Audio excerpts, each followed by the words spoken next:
En manchette aujourd'hui, plus de 760 000 amassés au Téléthon de la ressource et une pénurie de pharmaciens alarmante dans la région. Le TVA Nouvelles commence maintenant.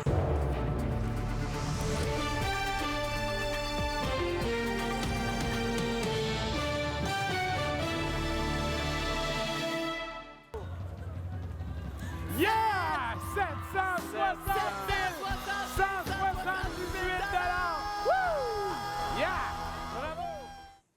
L'Abitibi-Témiscamingue a été une fois de plus très généreuse hier lors du Téléthon de la ressource pour personnes handicapées.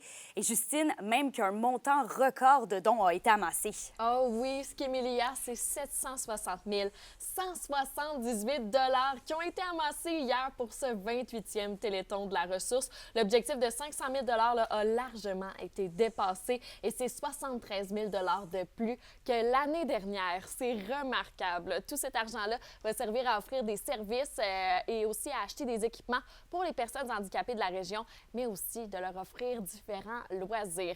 Directement après le dévoilement du dernier chiffrier, hier, je suis allée voir Rémi Maillot, le directeur général de la ressource, qui était complètement rempli de gratitude. Je me sens heureux, soulagé, parce que je sais que les demandes y arrivent au bureau là, à plein. On va répondre au maximum de demandes, mais il y a tellement de besoins. Là, Mais c'est un beau défi, par exemple. Avec un montant de même, là, c'est vraiment un beau défi. J'ose croire que le travail que l'équipe fait à la ressource au quotidien a un impact dans la vie des personnes handicapées. Parce que je pense pas qu'ils donnent de l'argent pour mes beaux vieux, là.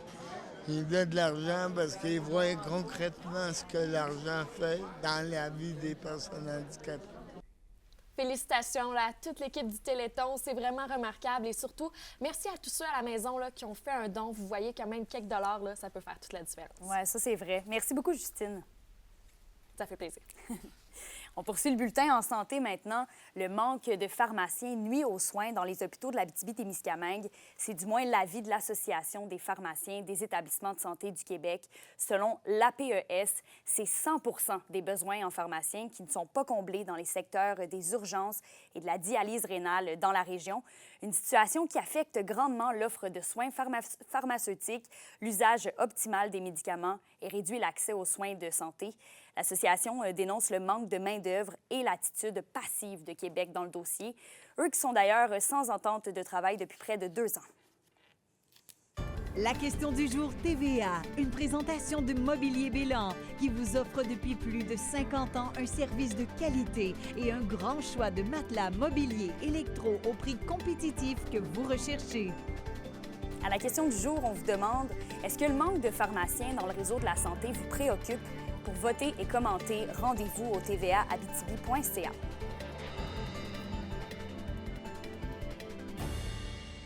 Et la vigilance des automobilistes sauve des vies. C'est le message que veut marteler la Fédération des transporteurs par autobus dans le nouvel élan donné à la campagne de sensibilisation M'as-tu vu?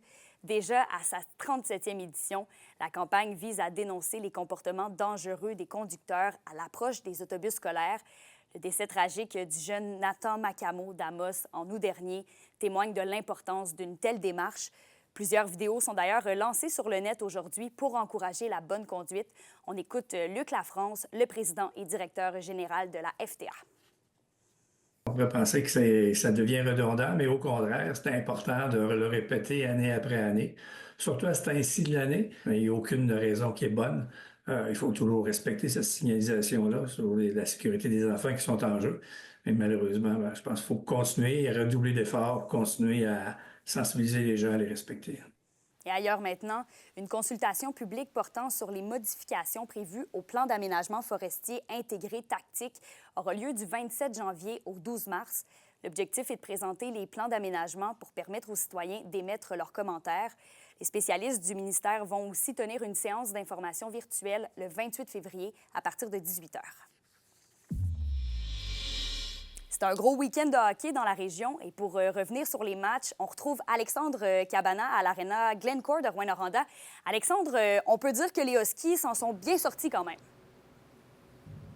Oui, absolument. C'était une fin de semaine, somme toute, explosive ici à Rouyn-Noranda parce que les Huskies recevaient les deux des meilleures équipes de la LHJMQ et ça s'est soldé avec 2 victoires en surtemps. Et d'abord, vendredi soir, c'était les Voltigeurs de Drummondville. Deuxième meilleure équipe de l'Ouest, la meilleure équipe de l'Ouest qui était présente et qui s'est fait surprendre par une meurtre affamée. Victoire de 6-5 des Huskies en tir de barrage. Rémi Gélina a continué d'épater la galerie ici à Rouyn-Noranda avec 2 buts, dont le but en tir de barrage qui a fait la différence. Gélina, c'est pas compliqué, là, c'est 16 buts en 14 matchs pour la recrue de 19 ans des Huskies de Rouyn-Noranda. Et il y a Thomas Verdon également qui a bien fait avec 3 passes, en plus de faire un travail défensif impeccable comme toujours. Et samedi soir, scénario quasi identique, je dirais qu'Emilia, victoire 6-5 de Rouyn-Noranda cette fois-ci en surtemps, mais contre le Drakkar de Bécomo. Et c'est le petit Suisse Lars Steiner qui a été le meilleur pour Rouyn-Noranda avec 1 but et 2 passes, tandis qu'Antonin Véro, il a ajouté 2 buts à sa fiche. Et les Huskies se maintiennent avec tout ça au 5e rang du classement général, ce qui est nettement en position de faire les séries. Et je me trouve présentement à l'Arena Glencore parce que j'ai jasé ce matin avec l'entraîneur-chef Steve Hartley. Je vous laisse écouter ses commentaires. En regardant le classement, c'est des points importants. Surtout avec la défaite de l'Armada, on se retrouve à 6 points d'avance dans notre division. Pour nous, c'est intéressant. On sent l'appui de la foule, puis ils peuvent faire partie de la solution avec nous. Puis même de revoir, là, juste quand Rémi Gélina est revenu sur la patinoire samedi, suite à sa blessure, on a senti un vent d'énergie passer à travers la foule. Puis, et à Val-d'Or, la troupe de Maxime Desruisseaux recevait 2 fois le Drakkar de Bécomo. Oui, et ça a très mal commencé. Vendredi soir, une défaite difficile, là, 10-5 contre le Drakkar de Bécomo. Un match où, défensivement, il n'y avait à peu près rien qui fonctionnait. Somme toute, l'ailier Philippe Veilleux a trouvé le moyen d'amasser 3 points dans la défaite. Il a été le meilleur des siens en ce sens. Et ça a été un scénario un petit peu plus clément en dimanche, encore une fois contre le Drakkar de Bécomo. Cette fois-ci, les Foreurs ont trouvé le moyen d'aller arracher 1 point en surtemps, défaite de 6-5. Et encore une fois, Philippe Veilleux a été le meilleur des siens, 3 autres points. Et le voilà, somme toute, avec 51 points en 44 matchs pour l'ailier qui va se faire repêcher dans la Ligue nationale à la fin de l'année. Donc ça, c'est positif. Et les Foreurs conservent leur rang au classement général. Ils sont 13e présentement, nettement en position de faire les séries. On n'oublie pas qu'on prend les 16 premiers.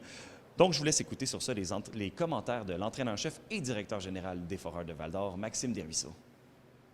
Vendredi, assurément, ça a été plus difficile, mais j'ai aimé de la manière qu'on a rebondi hier devant nos partisans. On avait une super belle foule, c'était le fun. Plusieurs jeunes, c'était dynamique dans les estrades, puis je pense qu'on leur a offert tout qu'un match. Puis pour être honnête avec toi, quand tu t'en vas en prolongation, on a eu 3-2 contre 1 qu'on n'a pas capitalisé. Ils s'en vont l'autre bord et à mettre dedans. Donc, on perd en prolongation, mais assurément, c'est un gros point pour nous. Et voilà qu'Emilia, je vous prépare un reportage complet sur les matchs du week-end pour le TVA de ce soir. Notamment, je vais y ajouter les commentaires de la nouvelle coqueluche des Huskies de Rouyn-Noranda, Rémi Gélina. Restez là. Parfait. Merci beaucoup, Alexandre. Au revoir. Ensuite, malgré les temps froids qu'on a eus dans les derniers jours, la ville de Rouyn-Noranda poursuit ses efforts pour encourager les citoyens à profiter de l'hiver. Par contre, certaines activités ont dû être mises de côté cette année. À nouveau, Alexandre Cabana. Pas de patinoire sur le lac Kosciuszko. La tradition rouyn-norandienne n'a pas pris cette année. La ville estime que le temps doux du temps des fêtes a joué dans la balance. Puis les 2 dernières années, il était ouvert. On a réussi à ouvrir l'anneau de glace. Mais quand on recule des 7 à 8 dernières années, il n'y a pas beaucoup d'hiver, on a réussi à l'ouvrir. Mais pour ouvrir le lac, ça prend une glace qui est suffisamment épaisse pour embarquer dessus avec la machine. Elle l'est en ce moment, mais elle ne l'était pas en décembre ni début janvier en revenant de la période des fêtes. À ce moment-là, il faut prendre des décisions de quand est-ce qu'on l'ouvre. Parce que c'est sûr que quand on ouvre un lac, nous, c'est beaucoup d'opérations, c'est 2 semaines de travail. Sans pour autant jeter la serviette, la ville concède que patiner sur le lac n'est pas aussi populaire qu'autrefois. Je pense pas qu'on va tirer la plug. Nous, à chaque fois que les conditions sont présentes, on le fait.